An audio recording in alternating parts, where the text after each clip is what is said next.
الحمد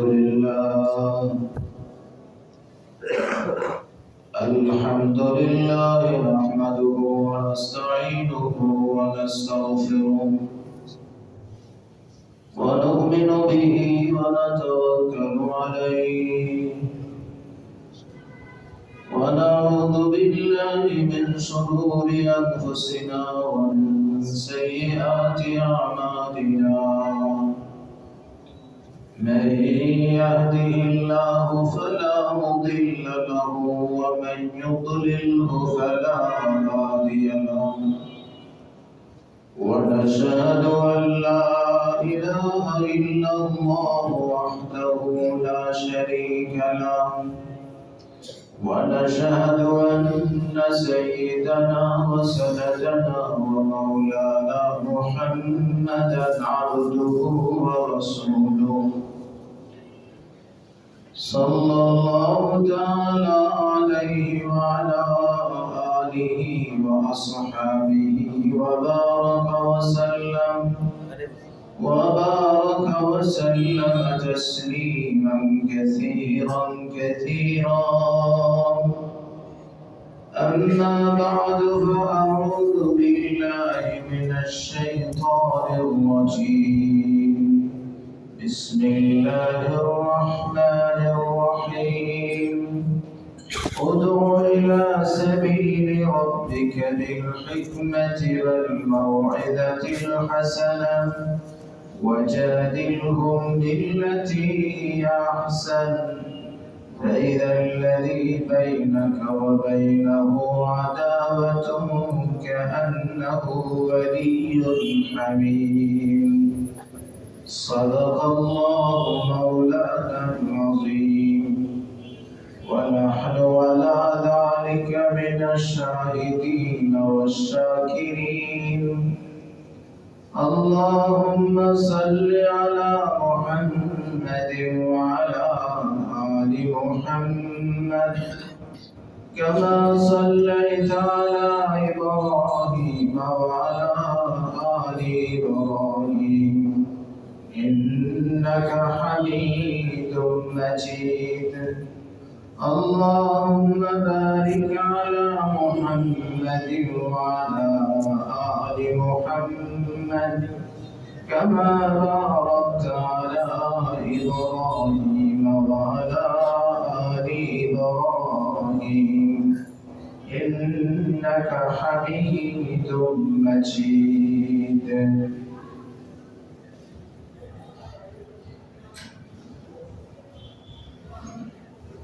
ধর্মীয় বিষয় নিয়ে দ্বীনি কোনো বিষয় নিয়ে কোনো জায়গায় যদি কোনো ঝামেলা হয় ওখানে তিন কারণের কোনো একটা কারণ আছে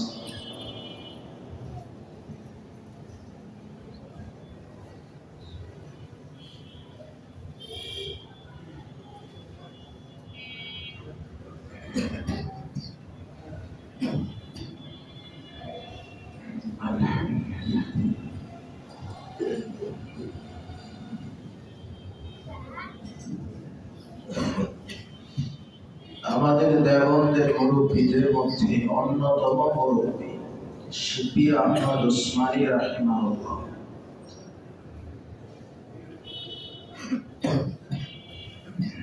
ব্রিটিশ বিরোধী আন্দোলনের তিনি একজন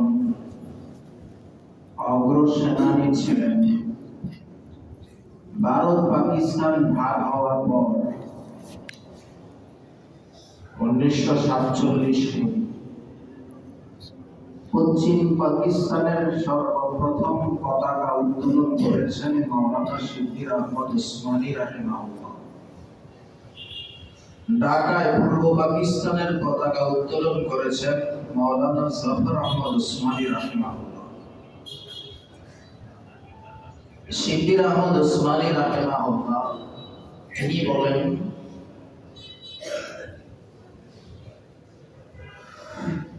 ধর্মীয় কথাবার্তা যদি ইখলাসের সাথে বলা হয় এবং কথাটা সঠিক হয় ভুল না হয় এবং কথা বলার ধরন উপস্থাপনটা হিকমতের সাথে হয়, তো কখনো ধর্মীয় আলোচনা নিয়ে কোনো ঝামেলা হবে না। তিনটা বিষয় বলছে, একটা হলো শুধু আল্লাহর জন্য বলতে হবে, 2 নম্বর ধর্মের যে মাসআলাটা দেওয়া হচ্ছে সেটা সঠিক হইতে হবে, ভুল না হতে হবে। 3 নম্বর হলো হিকমতের সাথে বলতে হবে, বুদ্ধি খাটিয়ে কোন পরিস্থিতিতে কিভাবে বললে ভালো হয় ওভাবে বলবে। এই তিনটা জিনিস পাওয়া গেলে ধর্মীয় বিষয় নিয়ে কোথাও কোনো ধরনের ঝামেলা হবে না। যদি ধর্মীয় কোনো বিষয় নিয়ে কোথাও ঝামেলা হয়, তিনি বলেন এই তিনটার কোনো একটা অভাব আছে। হয়তো ইখলাস নাই, আল্লাহর জন্য কাজ করে নাই, অথবা কথাটা সঠিক নয়, অথবা যেভাবে বলার দরকার ছিল ওভাবে বলে নাই। এই কারণে ধর্মীয় বিষয় নিয়ে ঝামেলা হয়েছে। 1 নম্বর বিষয় হলো ইখলাস। আল্লাহর জন্যই ধর্মের দাওয়াত দিতে হবে, ধর্মের কাজ করতে হবে।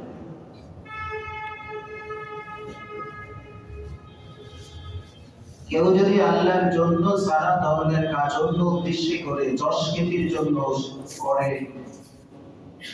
দুনিয়া উপার্জনের জন্য করে, তো আল্লাহ তাআলা সে আমলের কোনো সওয়াব এবং পুরস্কার দেন না। এই বিষয়ে আলোচনা করলে লম্বা আলোচনা, এটা সংক্ষিপ্ত। আল্লাহর জন্য না করলে কোনো কি নেই, লাভ। কোরআন শরীফে আল্লাহ বলেন ফাওয়াইলুল লিল মুসাল্লিন আল্লাযীনা হুম আন সালাতিহিম সাহুন। ওই সমস্ত নামাজীদের জন্য দুর্ভোগ, ধ্বংস। নামাজীর জন্য না, নামাজীর জন্য। ওই সকল নামাজীদের জন্য দুর্ভোগ, ধ্বংস, যারা নামাজে আল্লাহকে ভুলে থাকে, নামাজ পড়ে নামাজে আল্লাহর কথা মনে নাই, অন্য কিছু মনে আছে। অফিসের কথা, ঘরবাড়ির কথা, ব্যবসা বাণিজ্যের কথা, ক্ষেত খামারের কথা, নাউজুবিল্লাহ একটু খারাপ গুনার কথা মনে আছে, পড়ে নামাজ। আল্লাহ বলেন এই নামাজীদের জন্য দুর্ভোগ, ধ্বংস। এরপরে আল্লাহ বলেন আল্লাযীনা হুম ইউরাউন, এরা নামাজ পড়ে মানুষকে দেখাবার জন্য, তাদের জন্য ধ্বংস। আল্লাহর সন্তুষ্টি ব্যতীত অন্য উদ্দেশ্যে যদি নামাজ পড়ে, সে নামাজের লাভ নেই। 4 মাযহাবের এক মাযহাবের ইমাম আহমদ ইবনে হাম্বল, তিনি একটা হাদিসের কিতাব লিখছেন, যার নাম মুসনাদে আহমদ, 50 খণ্ডে ছাপা আছে।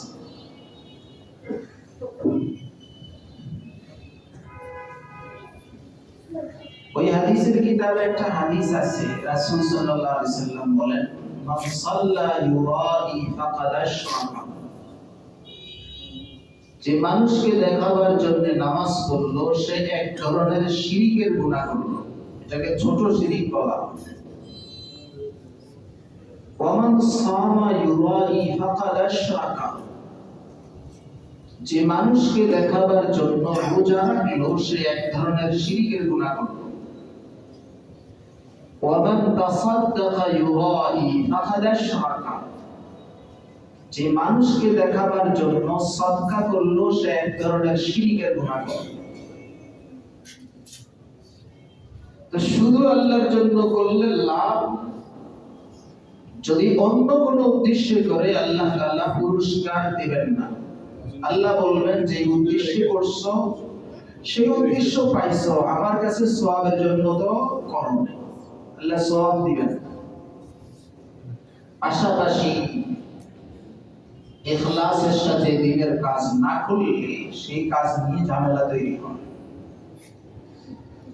2 নম্বর, কথাটা বলতে হবে হিকমতের সাথে।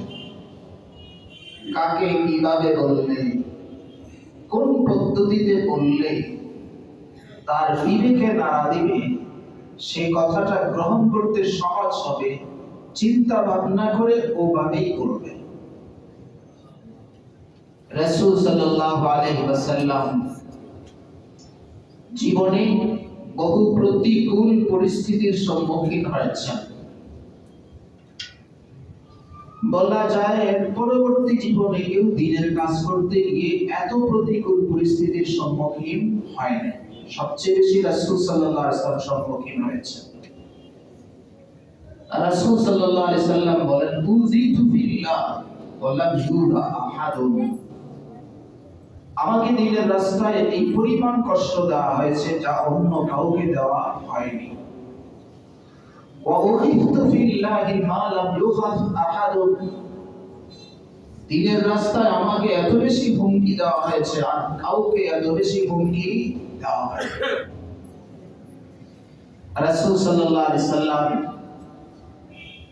এই সমস্ত চ্যালেঞ্জের মোকাবেলায় পুরা হাদিস খুঁজলে পাওয়া যাবে না রাসূল সাল্লাল্লাহু আলাইহি ওয়াসাল্লাম কাউকে গালি দিয়েছেন। কঠোরতার জবাবে কঠোরতায় বলছেন। ওরা বলেছে রাসূলকে নাউজুবিল্লাহ পাগল। সিরাত খুঁজে আপনি পাবেন না, রাসূল সাল্লাল্লাহু আলাইহি ওয়াসাল্লাম প্রতি উত্তরে বলছেন তোরা পাগল, খুঁজে পাবেন না। রাসূল সাল্লাল্লাহু আলাইহি ওয়াসাল্লামকে ওরা বলেছে জাদুকর। রাসূল সাল্লাল্লাহু আলাইহি ওয়াসাল্লামের উত্তরে বলেন নাই তোরা জাদুকর, যেরকম সমাজে প্রচলিত আছে। জবাবে তুর্কি বতুর্কি, উর্দু ভাষার প্রভাব। বাংলায় বলে ওই যেমন কুকুর এমন কুকুর, এই সিস্টেম রাসূল সাল্লাল্লাহু আলাইহি ওয়াসাল্লামের ছিল না। রাসূল সাল্লাল্লাহু আলাইহি ওয়াসাল্লাম সব পরিস্থিতিতে দ্বীনের কথা বলতেন হিকমতের সাথে।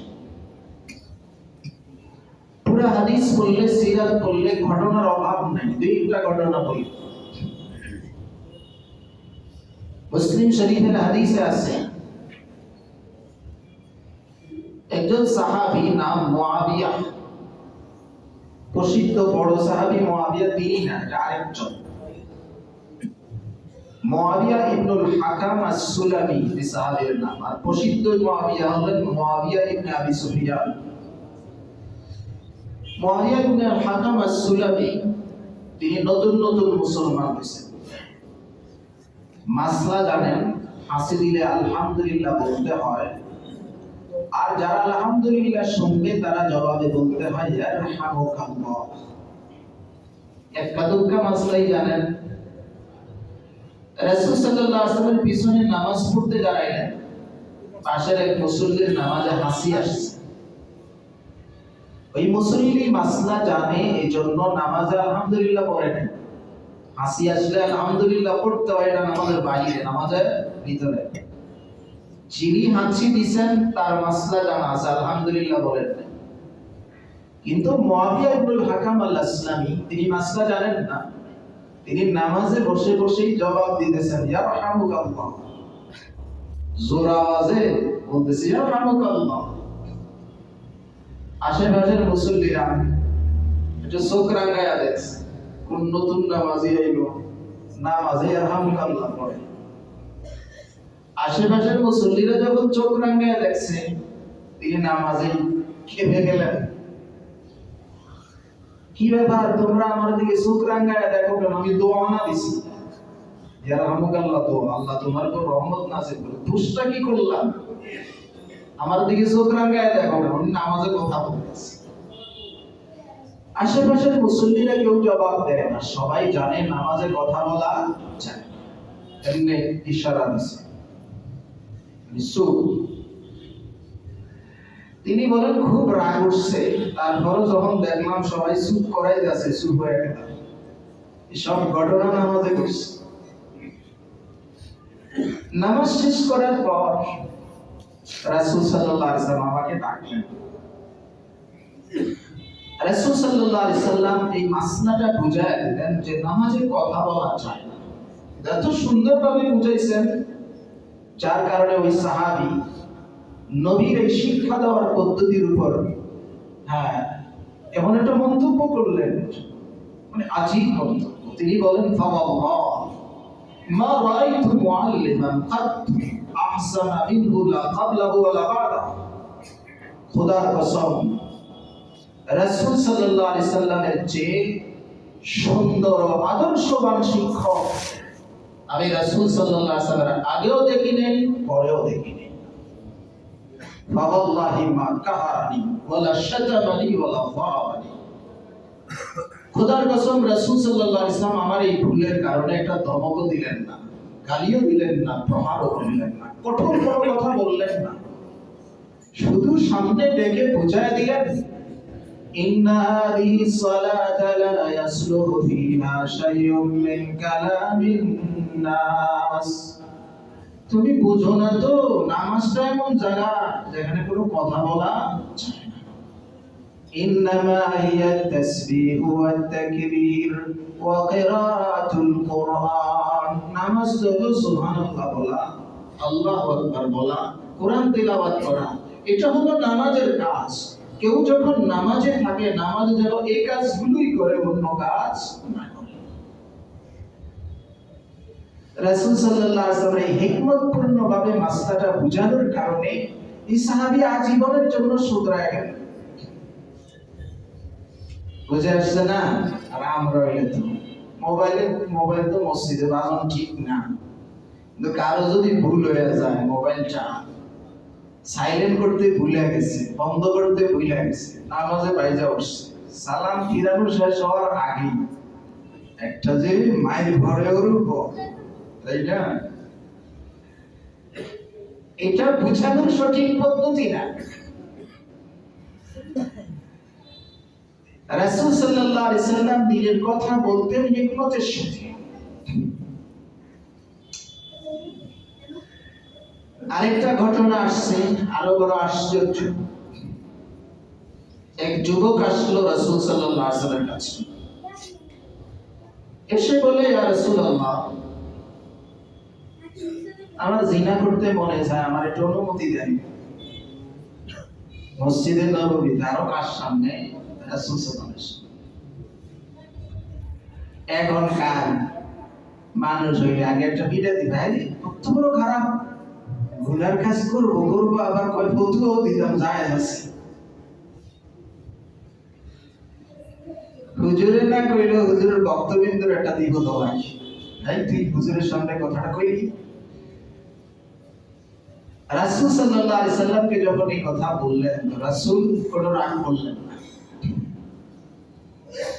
রাসূল সাল্লাল্লাহু আলাইহি সাল্লামের মনে ব্যথা আসলো, আরে এমনও তো মানুষ আছে, এরও তো সংশোধন প্রয়োজন। রাসূল সাল্লাল্লাহু আলাইহি সাল্লাম তাকে সামনে ডাকাইলেন, সামনে এনে বসায়া বললেন, বলো তো দেখি, তুমি যে কাজের অনুমতি আমার কাছে চাচ্ছ, এই কাজটা যদি কেউ তোমার বোনের সাথে করতে চায়, তাহলে তুমি অনুমতি দিবা? যুবক বলে, না, কিছুতেই না, আমি তোর মেরে নেব।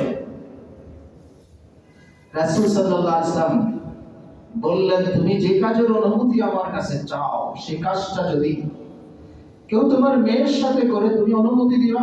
আমরা না, কিছুতেই অনুমতি দেব না।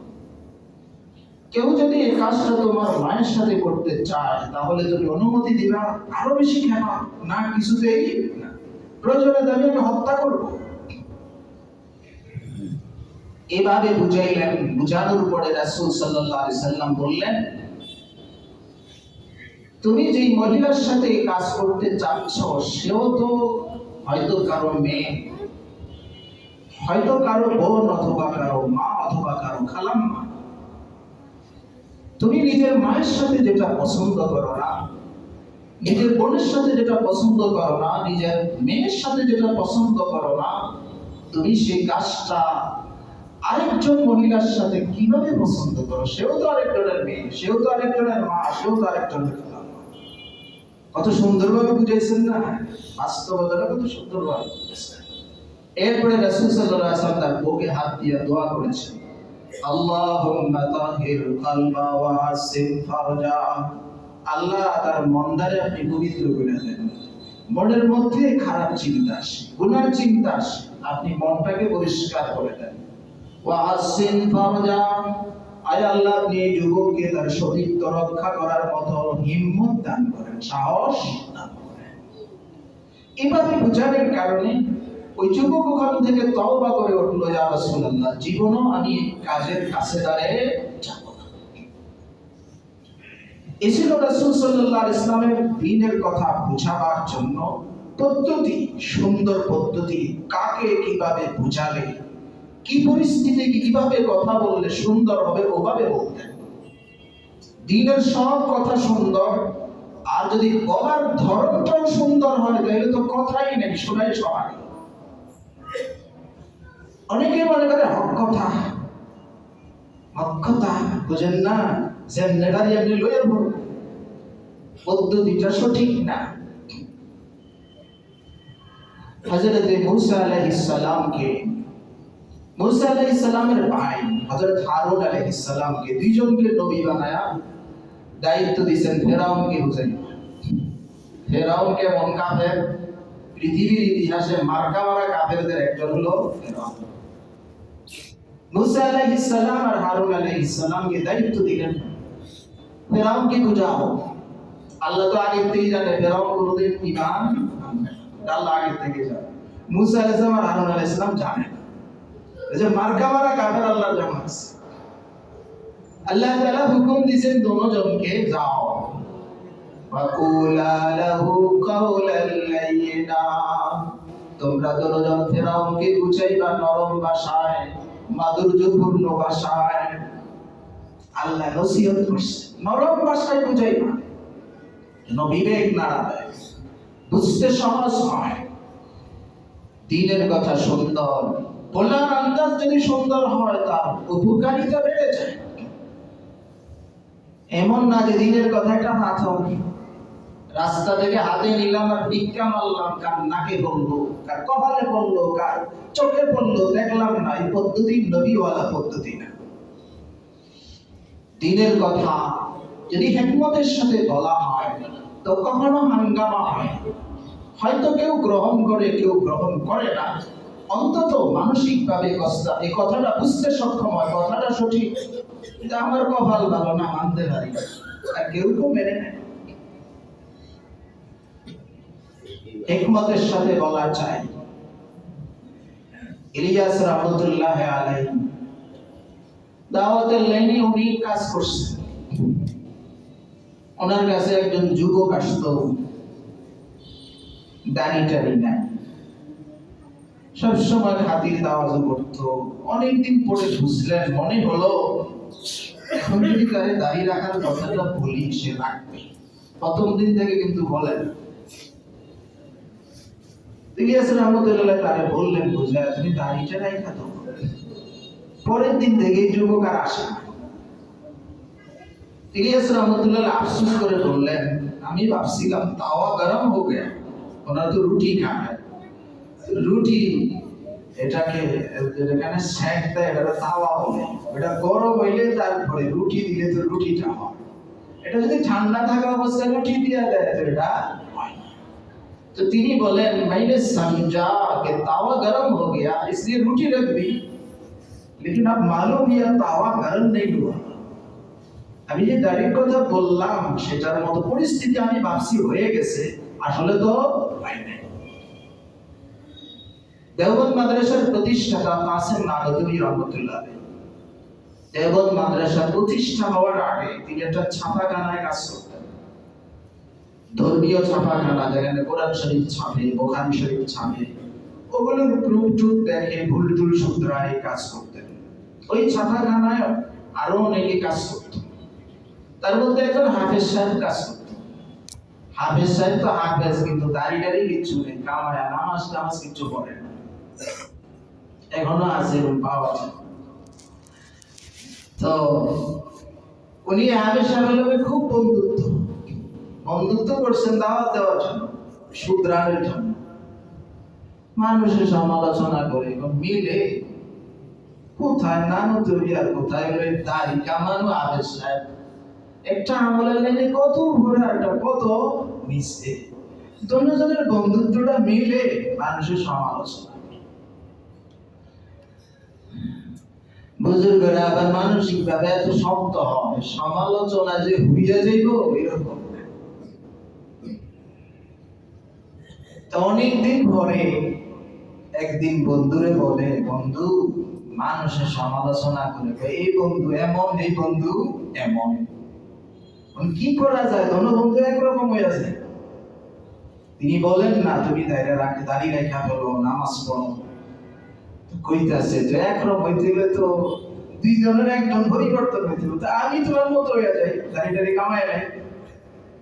কাজের নাড়া তুমি বলেন নামাজ টামাজ চাইলা দেই তোর মতো হয়ে যাই, তো দোনো বন্ধু একরকম হয়ে যায়। এভাবে বলার কারণে হাফেজ সাহেবের মনে চোট আসছে।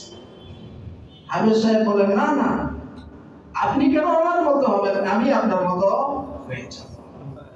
এরপরে হাফেজ সাহেব দাঁড়িয়ে রেখে ফেলছেন, পাঁচ ওয়াক্ত নামাজ পড়েন।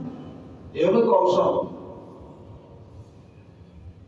উদউ ইলা সাবিলি রাব্বিকা বিল হিকমাতি ওয়াল মাউইযাতিল হাসানাহ। আল্লাহ বলেন, হে নবী, আপনি আপনার রবের প্রতি ডাকেন হিকমতের সাথে, সুন্দর পদ্ধতিতে। দেখবেন যে আপনার কট্টর শত্রু সে আপনার অন্তরঙ্গ বন্ধুতে পরিণত হবে। আখলাকের অস্ত্র এমন অস্ত্র, এটিম বোমা দিয়া যেটা জয় করা যায় না, আখলাকের অস্ত্র দিয়া সেটাও জয় করা যায়। প্রাসঙ্গিক ক্রমে মনে আসছে, এটা বলে ফেলি। এখন দুনিয়ার মানুষের মনে করে নারীর অধিকার প্রতিষ্ঠিত হবে স্লোগানের মাধ্যমে আর আন্দোলনের মাধ্যমে। ইসলাম সেটা সমর্থন করে না, বরং ইসলাম ওই কৌশলটা ব্যবহার করেছে।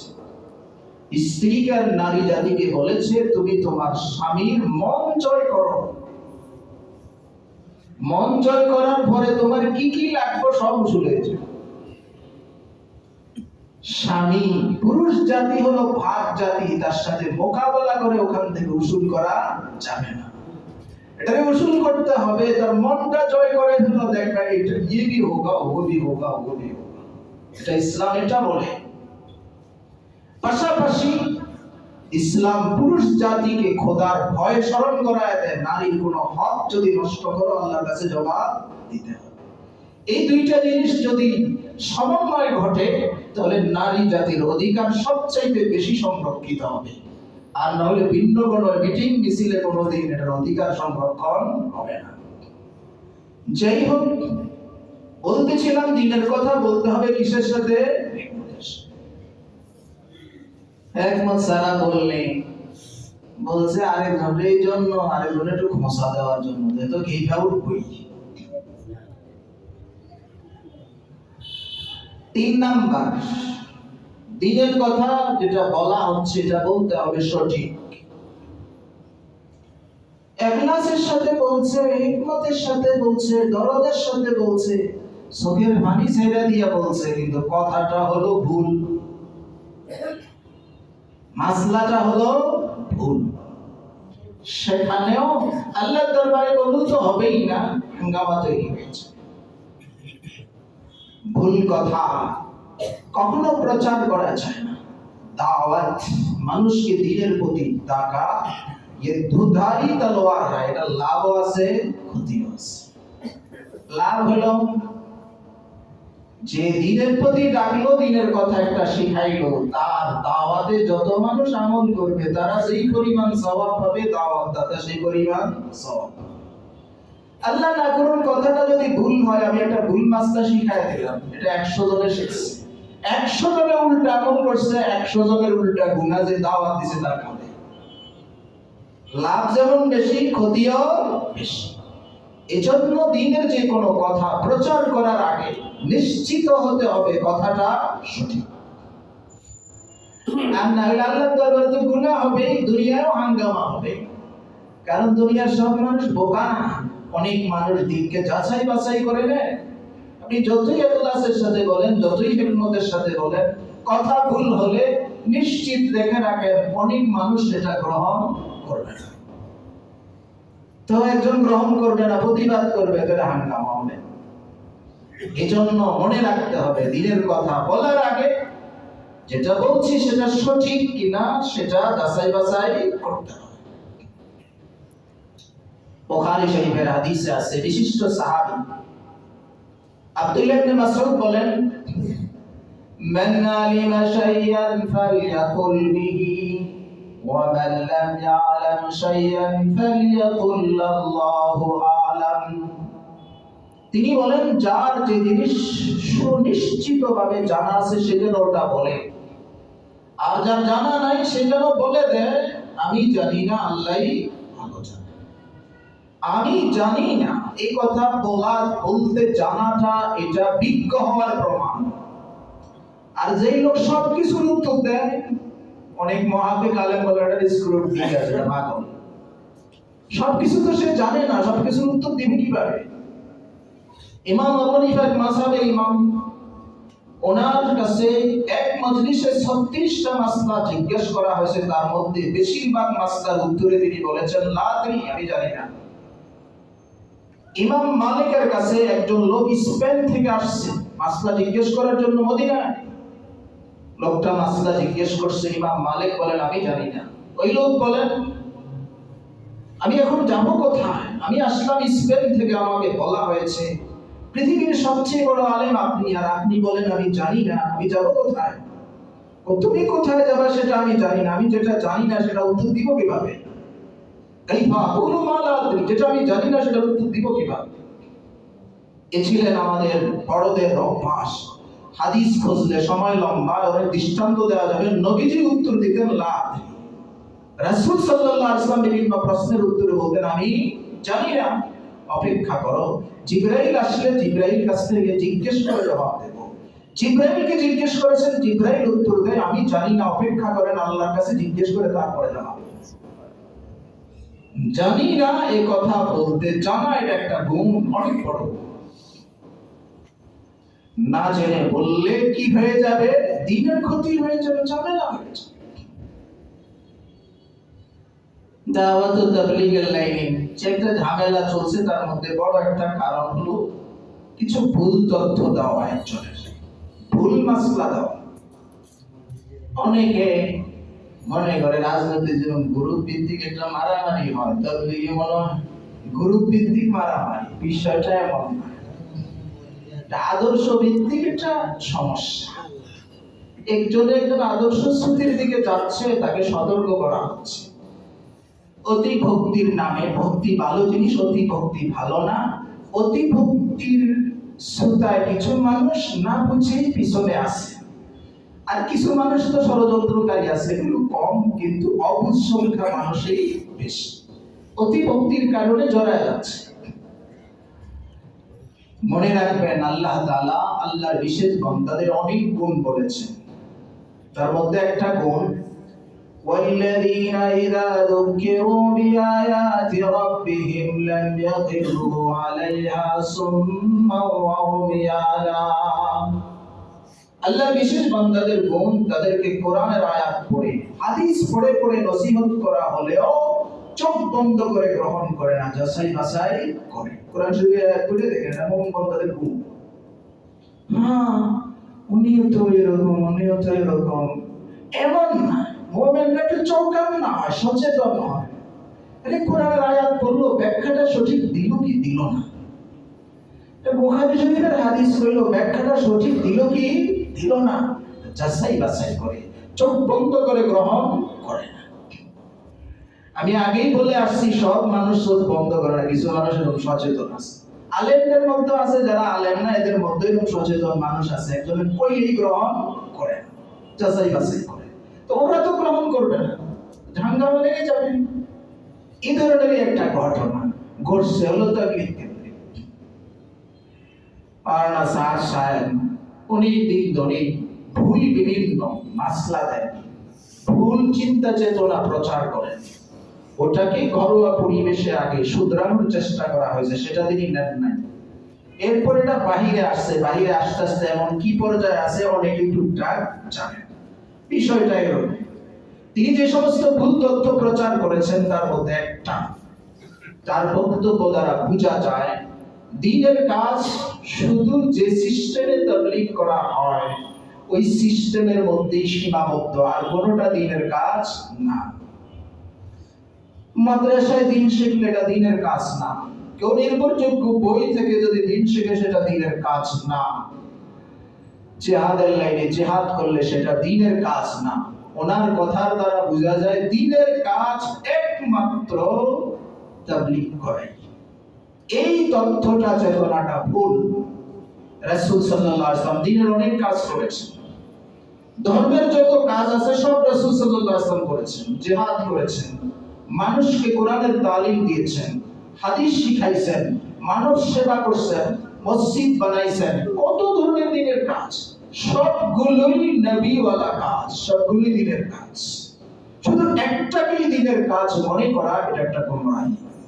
এই চেতনাটা আমরা সাথ প্রচার করেন, এটা অনেক বড় ভুল।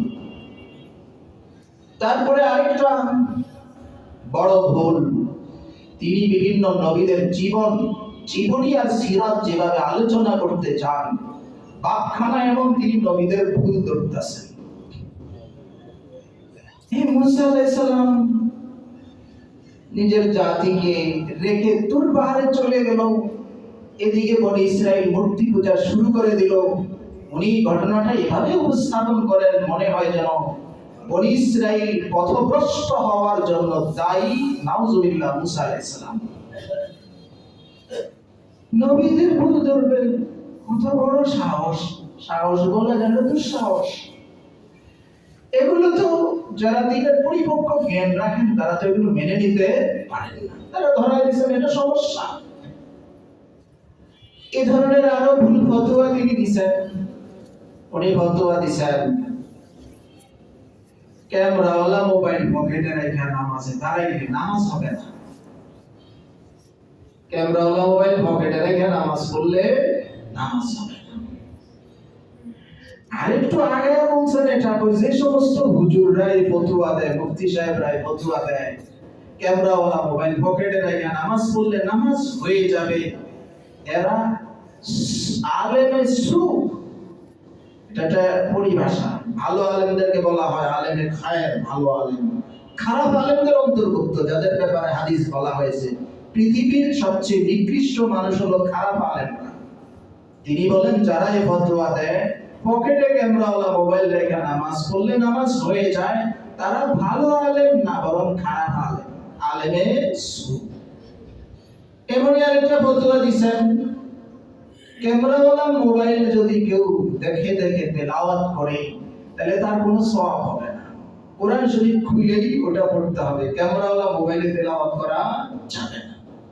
যাই হোক, ইলমের যেই মাপকাঠি থাকতে হয় একজন এত বড় একটা বড় মিশনের নেতৃত্ব দেওয়ার জন্য যেই পরিমাণ ইলমের দরকার, তার সামান্যতম ইলম আলেমদের দৃষ্টিতে তার মধ্যে নাই। এই জন্য একের পর এক ভুল খালি বাহির হইতেই আছে, এগুলো চলমান। এই জন্য আলেমরা সতর্ক করেছেন, এটা আলেমদের দায়িত্ব যে এর ধারায় এর নেতৃত্বে দাওয়াতের কাজ পরিচালিত হলে এটা সঠিকভাবে পরিচালিত হবে না।